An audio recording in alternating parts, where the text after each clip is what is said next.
Greetings, I am Shannon Register and I will present on Instructional Plan for Secondary Mathematics. The instructional plan has four components: backwards design model, professional learning communities, professional development, and then evidence of implementation. The backwards design model is a framework that offers a planning process and structure to guide curriculum, assessment, and instruction.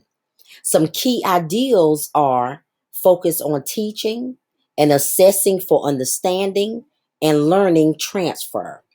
Within this framework, there are several instructional tools that we will use to assist teachers in understanding the new mathematics standards and mathematical practices. Wiggins and Matighi are the researchers who created the backwards design model. And then another name for it is also called understanding by design. So they argue that you can't start planning how you're going to teach until you know exactly what you want your students to learn. Now, within this framework, there are three different stages: identify desired results, which is really understanding the standards, and we're going to include mathematical practices. The second stage is ongoing assessments. And then the third stage of this framework is planned learning experiences and instruction.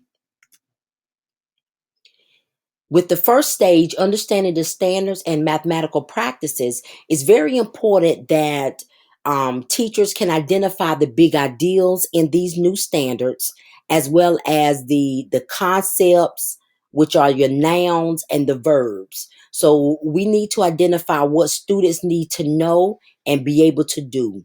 Also, within the standards, we want to identify the levels of thinking, prerequisites, and then misconceptions and misunderstandings that students may have. The second stage will be ongoing assessments. So once teachers have a deep understanding of the standards, um, teachers want to ask themselves, well, then how would I know that students have mastered these standards? And so now we're in the process, in the planning process of planning our assessments. So you want to look at pre-assessments, formative assessments, and then summative assessments. And then with formative assessments, we want to have a focus on mathematical tasks. Now, mathematical tasks promote high level mathematical thinking and reasoning. It helps students to really understand what it means to do mathematics. It supports students' mathematical learning, and it helps to evaluate the development of students' mathematical knowledge and problem solving abilities. So there's really a focus on reasoning rather than results. And then with mathematical tasks, these tasks are in real world applications. They provide opportunities for students to make decisions. They at a high cognitive demand. And then they also incorporate several of the 8 mathematical practices. And now the third stage of the backwards design model would be plan your or plan the learning experiences and instruction. So first, teachers have to understand the standard, and then from there they have to look at the assessments. How do they know students have mastered those standards? And now we're at the stage of planning that instruction. And so in this stage, teachers are looking at the instructional strategies and activities that they will incorporate. How would they differentiate instruction based off of the needs of their students, cooperative grouping, and so forth. Now, this is a tool that we will use within the backwards design model, which is unpacking the standards. This will help teachers with the alignment of the standards, the assessment as well as the instruction. So you can see the different components in terms of how everything must align to this to the Common Core standard, and also include mathematical practices that will go with that standard. Within the backwards design model, we want to look at revised Bloom's taxonomy as well as Webb's depth of knowledge. This will help teachers really have or gain an understanding of the cognitive demands that are in the standard. And so looking at these two taxonomies, we will use the cognitive rigor matrix as a tool um, to really align that cognitive demand. So we want to make sure that the cognitive demand that's in the standard, um, there's an alignment with our assessments and the instruction. So this tool will be used to help with that alignment.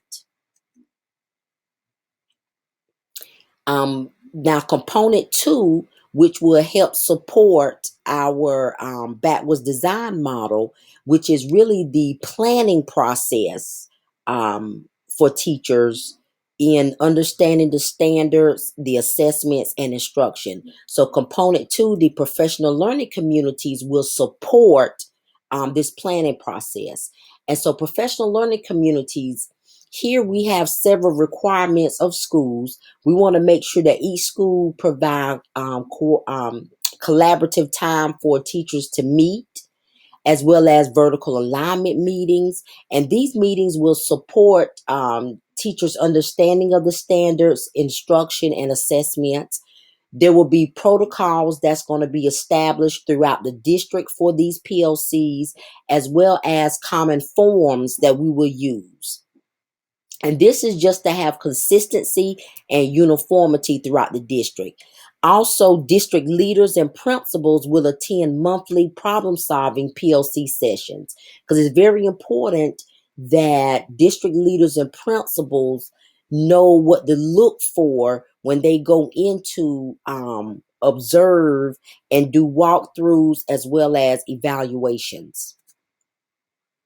Component three of the instructional plan will be professional development. So this is another way in terms of supporting our teachers. We will schedule 4 early release days. That's going to be 1 per 9 weeks. And then this time will be scheduled to support teachers in understanding the standards, instruction, and assessments. Also, we will develop a district coaching system for secondary education. And each school will have a mathematics instructional facilitator. And then you can see the different methods of support that the facilitator will offer at their respective schools. And then the instructional facilitators will meet monthly to share best practices, learning opportunities, and problem solve together. And then the fourth component of the instructional plan is evidence of implementation. These are just some measures of success that we will use to ensure that we're implementing the new Common Core state standards with fidelity.